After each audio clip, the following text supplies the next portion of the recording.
Hello दोस्तों, नमस्कार। SM किसी चैनल में मैं आप सब लोगों का दिल से बहुत बहुत स्वागत करता हूं। अगर आपने पहली बार विजिट किया जरूर चैनल को सब्सक्राइब कर लेना। फ्री स्टॉक मार्केट क्लासेस इस चैनल को भी चाहो तो फॉलो कर सकते हो, सब्सक्राइब कर सकते हो। यहाँ पर भी बेल आइकन को हिट करके ऑल जरूर सिलेक्ट करके रख लेना। इस चैनल का लिंक आपको ऊपर आई बटन पे या फिर नीचे डिस्क्रिप्शन में मिल जाएगा। उसी के साथ साथ कल के दिन की बात करें तो इसी चैनल के ऊपर एक इंपॉर्टेंट लेक्चर अपलोड होने वाला है, उसको गलती से भी मिस मत करना। रिमाइंडर जरूर सेट करके यहाँ पे रख लेना। तो चले दोस्तों, फिलहाल तो अब इस वीडियो को स्टार्ट कर लेते हैं। ठीक है दोस्तों, अभी हम लोग आ चुके हैं बिल्कुल हमारे नॉर्मल स्क्रीन के ऊपर। एंड दोस्तों इस वीडियो में हम लोग बात करने वाले हैं लगभग 4 से 5 इंपॉर्टेंट टॉपिक के बारे में। ठीक है, इसमें काफ़ी सारे शेयर्स है, कुछ डाउट्स है आपके, कुछ लर्निंग लेसन भी आपको मिल जाएगा। तो चलिए स्टार्ट करेंगे। सबसे पहले तो अदानी ग्रुप से जुड़ा हुआ एक important stock Adani Wilmar. Yes, Adani Wilmar ने तो मतलब हम कह सकते हैं जो अदानी के मतलब कुछ शेयर्स है उन्होंने काफ़ी अच्छी रिकवरी दिखाई, बट विलमार एक ऐसा स्टॉक है जो अभी तक उनका मतलब वेल्थ डिस्ट्रॉय साबित हो चुका है। बीच बीच में तेज़ी तो यहाँ पे आती रहती है। आज के दिन भी 7-7.5% यहाँ पे तेज़ी हम लोग को देखने को यहाँ पे मिल चुकी है। तो तेज़ी का भी मोटिवेशन मत रखना खरीदने से रिलेटेड, क्योंकि तेज़ी भी है तो मंदी भी रहेगा, तो मंदी में आप डीमोटिवेट हो जाओगे। एनीवेज, सो अदानी विलमार की अगर हम लोग बात करें तो जैसे मैंने आपको बताया कि इसके पीछे मतलब ये जो गिरावट हम लोग को देखने को मिली थी, ठीक है, वो हिंडनबर्ग रिपोर्ट ऑल दैट सब कुछ तो ठीक है, बट इसमें भी आपको पता ही है कि इलेक्शन का टाइम है, तो इससे रिलेटेड जो एफएमसीजी में जो इनका एडिबल ऑयल के भी जो दाम रहते वो भी हम लोग को जमीन पे देखने को यहाँ पे मिल रहे हैं। तो अर्निंग्स में भी कुछ इतने खास सुधार यहाँ पे होते हुए देखने को नहीं मिल रहे हैं। एंड प्लस उसी के साथ साथ अदानी ग्रुप की बात करें तो वो भी अपना स्टेक यहाँ पे बेचने की कोशिश यहाँ पे कर रहा है। प्रॉपर वैल्यूएशन उनको नहीं मिल रहा है।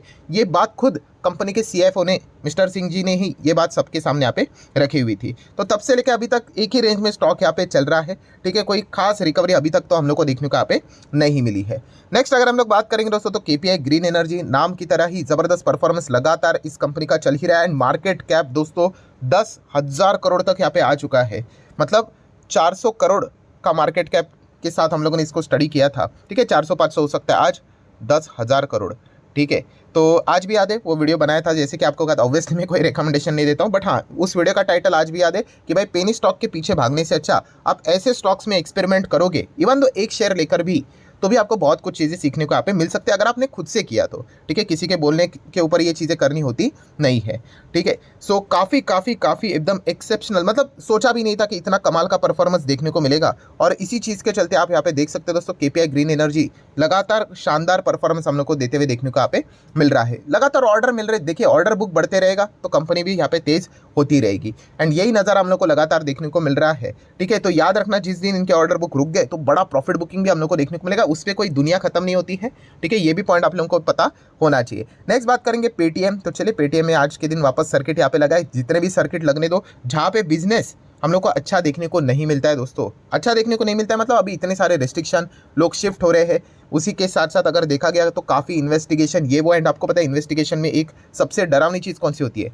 Yes, uncertainty. कब कौन सी खबर निकल कर आ जाए और पूरे मीडिया में उसकी मतलब कह सकते हैं ना, वो खबर मीडिया में छा जाए एंड वो नेगेटिव खबर हो, तो आपको पता है बड़े बड़े लोअर सर्किट लग जाते हैं। तो इसलिए बड़े प्लेयर क्या कर लेते हैं, पहले ही स्टॉक से एग्जिट हो जाते हैं। तो ये चीज़ संभल कर यहाँ पे रहनी चाहिए, क्योंकि जो बिगनर होता है वो हमेशा सेम चीज़ कि 2-3 सर्किट यहाँ पे ऊपर जाते हुए देखने को मिल जाता है, तो वो मोटिवेट हो जाता है इस चीज़ के चलते कि खरीद लेते करके। मैं अगेन कह रहा हूँ, खरीदना है भाई आप खरीद सकते हो, आईडी पासवर्ड पैसा सब आपके पास ही है। ठीक है, बट मैं आपको ये लॉजिक बता रहा हूँ कि भाई किस चीज़ के चलते खरीदना होता है और नहीं खरीदना होता है। ठीक है, अगर सिर्फ तेज़ी ही अगर मोटिवेशन है भाई, ऐसा अगर आप देखोगे 5 दिन में तो अच्छा ही लगेगा, महीने भर का चार्ट पैटर्न देखोगे तो डर जाओगे, 6 महीने का देखो, साल भर का देखो और मैक्सिमम देखो तो आपको समझ में आ जाएगा। ठीक है, तो ऐसा नहीं करना है, धंधे को यहाँ पे समझना है। लिटरली धंधा काफ़ी ज़्यादा इस कंपनी का डिस्टर्ब अभी यहाँ पे हो चुका है। एक राहत वाली बात इतनी थी कि फेमा का कोई भी वायलेशन देखने को नहीं मिला, रिपोर्ट के जरिए तो खबर ये सामने आई थी, बट हम कह सकते हैं कि अभी इनको कमबैक करने के लिए, कमबैक मतलब जहाँ से कंपनी गिरी है, ठीक है, जहाँ से हम लोग को चीज़ें होती हुई देखने को मिले, पेटीएम पेमेंट बैंक के ऊपर आरबीआई का जो रेस्ट्रिक्शन यहाँ पे लगा है, उस लेवल पे वापस आने के लिए कंपनी को काफ़ी टाइम लगेगा, काफ़ी मतलब काफ़ी। एंड अगर आ भी गया तो सस्टेन करना भी काफ़ी मुश्किल यहाँ पे रहने वाला है, क्योंकि मैं बिजनेस पॉइंट ऑफ व्यू से बात कर रहा हूँ भाई। ठीक है, ये कोई इमोशनली ऐसी बात नहीं। देखिए जिनके पास फिर ये स्टॉक रहते हैं वो इमोशनल हो जाते हैं, अरे ऐसे कैसे बोल सकते करके। मैं बिजनेस को लेकर बोल रहा हूँ भाई, अगर ये सारी चीज़ें क्लियर आउट वो फटाफट कर देते, जो कि इतना ईजी नहीं होता है, ठीक है, तो डेफिनेटली वो वापस कमबैक यहाँ पे कर सकता है। बट अभी कंपनी हम कह सकते हैं ये जो एक स्टार्टअप टाइप की कंपनी होती है, प्रॉफिट तो इनमें होता नहीं है, ये रेवेन्यू के ऊपर ही फोकस देते हैं। अभी इनका रेवेन्यू उड़ गया, ठीक है, जो उड़ जाएगा। अभी रिपोर्ट्स में भी हम लोगों ने देखे थे 50-60% तक रेवेन्यू उड़ जाएगा। आने वाले इनके क्वार्टर के नंबर देख लेना धीमे धीमे करके, ठीक है, तो आपको समझ में यहाँ पे आ जाएगा कि कितना ज़्यादा इनका रेवेन्यू, अभी रेवेन्यू ही चला गया। पहले तो रेवेन्यू था तो प्रॉफिट नहीं था, अभी रेवेन्यू ही इतना 60-70% अगर नीचे आया तो प्रॉफिट तो मतलब कब आएगा भगवान ही जाने। तो ये चीज़ें हम लोग को यहाँ पे समझनी है। ट्रेडर्स के लिए ठीक है, स्टॉक ट्रेडर वाले तो किधर भी जा सकते हैं, बट इन्वेस्टर वालों के लिए आपको पता ही है दोस्तों कि हमें टाइम सबसे इंपॉर्टेंट चीज़ होती है, जो लंबी पारी में यहाँ पे देना पड़ता है, तभी जाके वो पेड़ बड़ा होता है। वो हम लोग को पेटीएम में नजर यहाँ पे नहीं आता है। नेक्स्ट बात करेंगे वोडाफोन आइडिया। वोडाफोन आइडिया में भी सेम वही चीज़ें हम लोग को देखने को मिल जाती है। वोडाफोन आइडिया के लिए ऑक्सीजन क्या है अभी का, जो कि हमेशा की तरह यहाँ पे रह चुका है। ऑब्वियसली एक ही चीज़, फंड रेजिंग। भाई इनको पैसा चाहिए, बिजनेस बड़ा बनाना है तो पैसा चाहिए यहाँ पे। क्यों जियो एंड उसी के साथ साथ एयरटेल को ये टक्कर अभी तक यहाँ पे इतना लेवल पे नहीं दे पा रहे? पैसा नहीं है इनके पास, ठीक है, पैसा चाहिए, फंड रेजिंग चाहिए। और पैसा कौन क्यों डालेगा इनके बिजनेसेस में?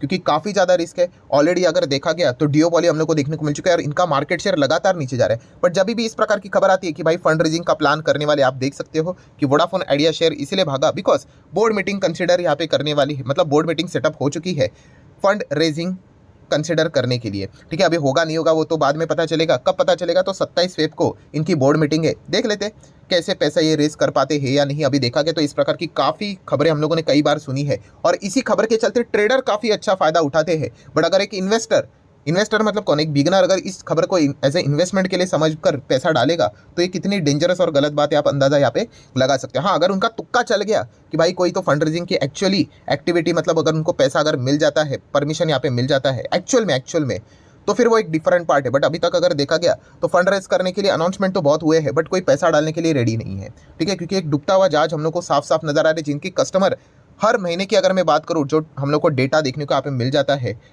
एक ही चीज़ देखने को मिल जाती है कि कस्टमर लूज करते ही जा रहे। तो अगर अपने कस्टमर को इनको रिटेन करना है तो कुछ तो मास्टर स्ट्रोक खेलना पड़ेगा। बट सबसे पहला ओपनिंग ही यही चीज़ है कि फंड रेजिंग, पैसा लेकर आओ। पैसा ही नहीं रहेगा तो कैसे हो पाएगा?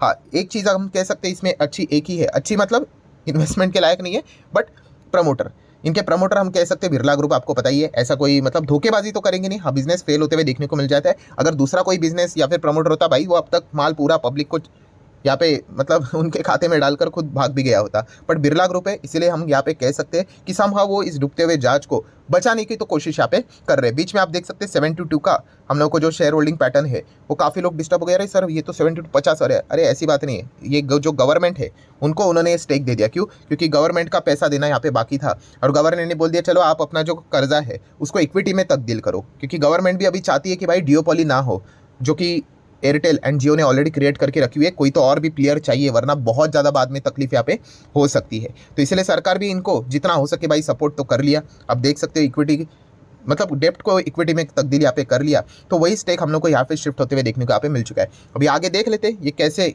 मतलब चलते हैं करके। नेक्स्ट अगर हम बात करेंगे दोस्तों तो अपर सर्किट लगते हुए देखने को यहाँ पे मिल चुका है। कौन से स्टॉक की बात हो रही है दोस्तों? तो यशो इंडस्ट्रीज। यस, काफ़ी छोटी कंपनी थी, इसको भी हम लोगों ने पहले बहुत पुराना, अगर मतलब कोई अगर इस चैनल को फॉलो करता होगा तो आपको पता ही है। अभी इन स्टॉक्स को मैं ज़्यादा यहाँ पे कवर नहीं करता हूँ क्योंकि बिगनर लेवल आप सभी लोगों को पता है, मार्केट टॉप लेवल पे जब रहता है काफ़ी सारे लोग ऐसे ब्लाइंडली किधर भी किसी भी स्टॉक में चले जाते हैं, ठीक है। लार्ज कैप तक वो होल्ड कर नहीं कर सकते, तो ऐसे कंपनीज को इलॉजिकल वे में अगर चला जाना मतलब बहुत ही घातक चीज़ रहती है, ठीक है। ये जब गिरते 50% बीच में क्रैश हुआ था, फिर अभी वापस भागकर हम कह सकते हैं टॉप पे आते हुए देखने को यहाँ पे मिल रहे हैं। हाँ, फाइनली जाके आप चेक कर सकते हैं 5 साल का डेटा अगर आपके सामने रख दूँ, ये देखिए यहाँ तक वो जो 2000 का लेवल बनाया था, कब बनाया था? लगभग 2022 में बनाया था।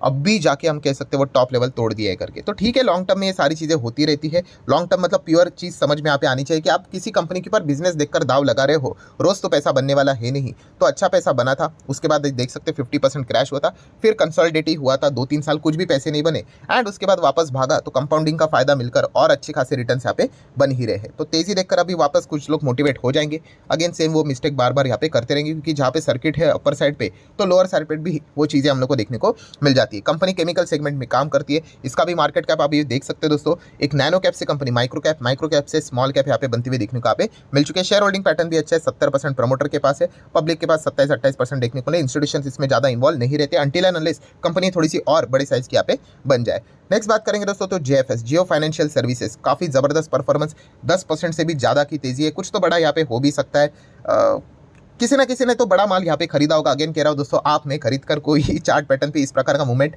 नहीं आता है। जब बड़े प्लेयर्स यहाँ पे, बड़ा इंस्टीट्यूशंस, बड़े प्लेयर्स जब एक साथ माल खरीदते हैं, हजारों करोड़ों की निवेश यहाँ पे होता है, तभी जाके इस प्रकार के चार्ट पैटर्न्स यहाँ पे बनते हैं, वॉल्यूम्स बढ़ता है। ठीक है, देख लेंगे आगे क्या होता है करके, आज नहीं तो कल तो कुछ ना कुछ बड़ा अनाउंसमेंट यहाँ पे आ ही जाएगा। इस कंपनी में एक ही चीज़ स्टडी करने के लिए फिलहाल के हिसाब से, काबिलियत, नाम के हिसाब से ही लोग यहाँ पे पैसा यहाँ पे लगा रहे कि जियो, मुकेश अंबानी कुछ ना कुछ तो यहाँ पे बड़ा करेंगे। सिनर्जी है, रिटेल का बिजनेस है, टेलीकॉम का बिजनेस है, इस चीज़ के चलते अपनी इस बिजनेस को बड़ा कर सकते हैं। दैट्स इट, यही फिलहाल अभी चीज़ हमारे पास अवेलेबल है। बाकी रेशो तो क्या ही देखोगे, बिजनेस ही स्टार्ट नहीं हुआ है। ठीक है, तो इसी चीज़ के ऊपर फिलहाल तो दाव यहाँ पे लग रहा है। अगेन कह रहा हूँ दोस्तों, मोटिवेशन आपका तेजी देखकर होना नहीं चाहिए। आज 300 नजर आ रहा है, कल 200 भी नजर यहाँ पे आ सकता है। इसका अर्थ देने की कंपनियां खत्म हो गई करके बिजनेस बोला तो प्लस माइनस यहाँ पे चीज़ें यहाँ पे होती रहती है, अप्स एंड डाउन होते रहते। आज के दिन की खासियत बात इस कंपनी की ये है कि इसका मार्केट कैप 2 लाख करोड़ के पार होते हुए देखने को मिल चुका है। सो डेफिनेटली बजाज फाइनेंस की अगर हम बात करें दोस्तों, तो इनका मार्केट कैप कितना है, फिलहाल 4 लाख करोड़ से ऊपर है देखने को मिल रहा है। जेएफएस की बात करें तो 2 लाख करोड़ का मार्केट कैप है। तो हम कह सकते हैं बजाज फाइनेंस अभी भी डबल देखने को मिल रही है जेएफएस के चलते। बट मजेदार बात है, जेएफएस का बिजनेस अभी तक स्टार्ट हुआ भी नहीं है। सब कुछ जो चल रहा है दोस्तों, वो उम्मीद के ऊपर चल रहा है। मतलब आप ऐसा यहाँ पे कह सकते हैं कि रणजी में कोई तो एकदम एक बड़ा प्लेयर यहाँ पे, मतलब एक प्लेयर है जो जबरदस्त यहाँ पे खेल रहा है, एंड आईपीएल ऑक्शन में एकदम बोला जा रहा है कि भाई ये तो आईपीएल में सबसे ज़्यादा स्कोर यही करेगा, और उसी के ऊपर दाव लगाया जा रहा है। अभी तक वो उसने एक इनिंग भी नहीं खेली है। ठीक है, तो ये सारी चीज़ें किस हिसाब से चल रही है, हाँ उसका पोटेंशियल देखकर कि हाँ ये बहुत अच्छा कर सकता है करके, ये कहानी हम लोग को जेएफएस में फिलहाल तो देखने को यहाँ पे मिल रही है। नेक्स्ट बात करेंगे दोस्तों, तो इरेडा की बात करें तो चलिए, वापस लोअर सर्किट लगा, शुरुआत में ही लोअर सर्किट लगते हुए देखने को मिला। स्टार्ट हुआ, थोड़ा सा अपटिक लगाया, और उसके बाद ज़बरदस्त माल किसी ने तो यहाँ पे बेचा है। वरना जैसे कि आपको पता ही है, बल्क में जब इस प्रकार के माल बेचे जाते हैं तभी इस प्रकार का नज़ारा देखने को मिल जाता है। सेलिंग क्वांटिटी भी आप देख सकते हो, लगभग 24 लाख से ज़्यादा हम लोग को माल यहाँ पे बिकवाने के लिए आते हुए देखने को यहाँ पे मिल चुका है। तो ये अपर सर्किट लोअर सर्किट का खेल सेम चीज़ चलता रहता है, इसमें कोई पैनिक बिनिक करने की ज़रूरत यहाँ पे नहीं है। हाँ, जिसका जो रीज़न है बाइंग का, वो सिर्फ ऊपर जाने के लिए उसने खरीदा था, तो डेफिनेटली वो इसमें क्या करते, अपना माल बेचने के लिए भी वापस यहाँ पे जुड़ जाते। ये कहानी बदलती रहती है, शेयर का नाम बदलते रहेगा।